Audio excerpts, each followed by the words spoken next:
The nature of the Thunderbolts team is kind of translating over to the news about the movie itself, and there being so many unknown variables up until this point. However, that didn't stop me to dig deep and see what I can find regarding the movie and some of the interesting bits and pieces that could potentially twist the story of the movie, as well as the roles of all the characters throughout it. Natasha Romanoff is in violation of the Sokovia Accords. She assaulted the King of Wakanda. Make an example out of her. After years of rumors and speculation of whether a project of the sort would happen, Marvel's Thunderbolts movie has been confirmed, with the movie itself set to release over the course of July 2024. Way before the confirmation, as I said before, there were a lot of rumors surrounding the antihero team, a concept that would quickly pick up a lot of hype, and the project itself suffering from heavy speculation from longtime Marvel readers.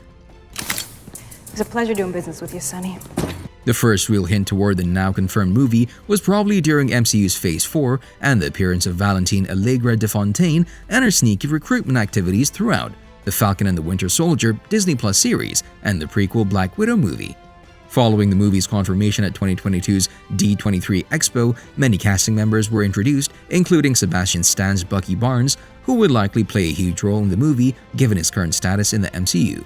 Not long after, it has been announced that Stan's Bucky will be joined by General Thaddeus Thunderbolt Ross, recast as Indiana Jones and Han Solo himself, Harrison Ford. Ford will be stepping in the late William Hurt's shoes, which eventually makes this movie his debut in the MCU, a casting move that not only grabbed the headlines around the globe, but also rekindled the idea of what the final cast and story of the movie could be now that Ross will be part of the movie. General Ross will also be part of the upcoming Captain America New World Order movie, and knowing that all of the cast members will be already existing characters of the MCU, the movies and TV shows that will release before the movie itself will likely add more members and story elements that would then be a meaningful connection to the Thunderbolts movie.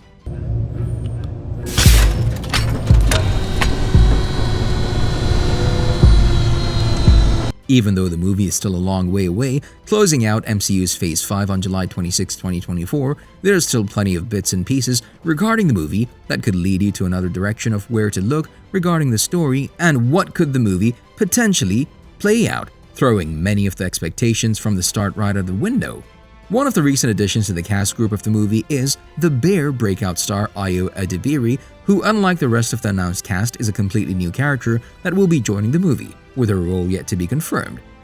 There has also been yet another tease about the movie, and to which others the project will be closely connected, with Marvel Studios exec Andy Park describing the movie as something of a sequel to Black Widow. This confirmation should be taken with a grain of salt, as it could just be a speculation or a hint towards something. However, seeing how the movie is scheduled to start filming in June 2023, a few months from now, there will be even more information regarding the movie and what all the actors are up to ever since they smashed that like button just like you should if you haven't done so already.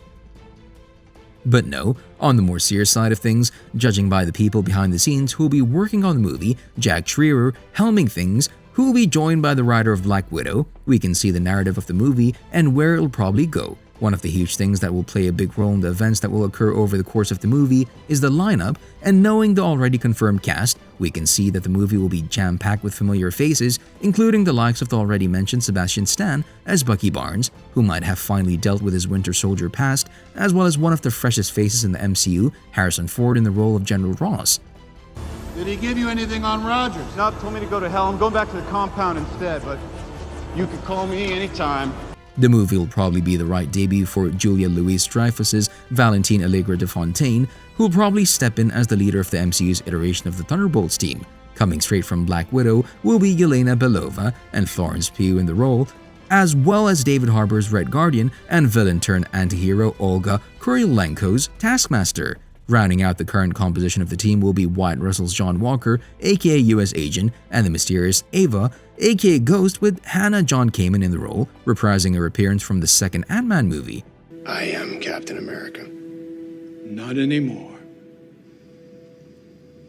Outside of the confirmed cast members, there are still some rumors of which other characters could join the movie and alter the course of it, including the likes of Tim Roth's Abomination, who could very well join the team after his jailbreak in the She-Hulk series. The one interesting thing will be Val and Ross's relationship and whether Ross will have a say in things despite Val being the one in charge, because seeing how big of a character Ross is, I can hardly see the movie not showing Ross's leadership when it comes to thick and thin.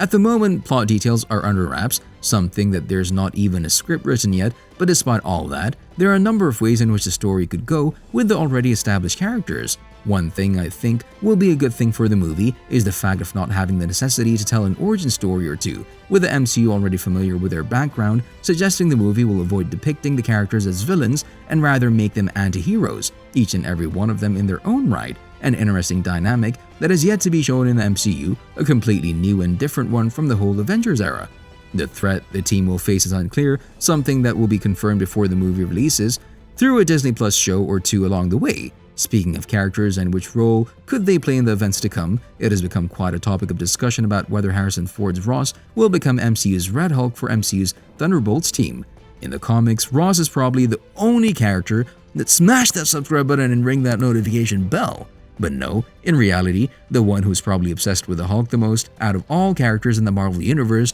he became so obsessed that he even formed a team comprised of some of the most dangerous criminal minds in the Marvel Universe and led them on multiple occasions, including one of the most famous storylines from Marvel Comics, the World War Hulk storyline. As part of the Intelligentsia organization, along with MODOK, the leader, and Doc Samson, this villain team, much like MCU's version of the team, used various techniques to siphon energy from the Hulk, which the organization used on Ross to turn him into the Red Hulk in the first place. Outside of the Intelligentsia, Ross also led a completely different version of the Thunderbolts team when compared to the one we'll be getting in the MCU, which makes it an interesting cast decision from Marvel Studios if Kevin Feige and the others want to turn him into the Red Hulk, a decision that would then affect not just the movie, but also a range of other movies and TV shows further down the line. His blood is the property of the United States Army, and my duty supersedes my personal feelings in this matter. Someone's missing, right? Daniel Bruhl's Baron Zemo, that's right. However, his absence could be a major clue as to which other characters could appear in this movie, one that's being kept a secret due to not wanting to spoil any of the bits of the movie's story. Baron Zemo could very well become Citizen V, a moniker he took upon to taunt the Watkins family, a name used by the war hero John Watkins on several occasions. Hence, even though it's not clear what will happen with Baron Zemo and his whereabouts, there's a high chance that we could see his other side, Citizen V, a completely new character that has a trick up his sleeve, something that would turn the tides of the battle one way or another. See you in the next video.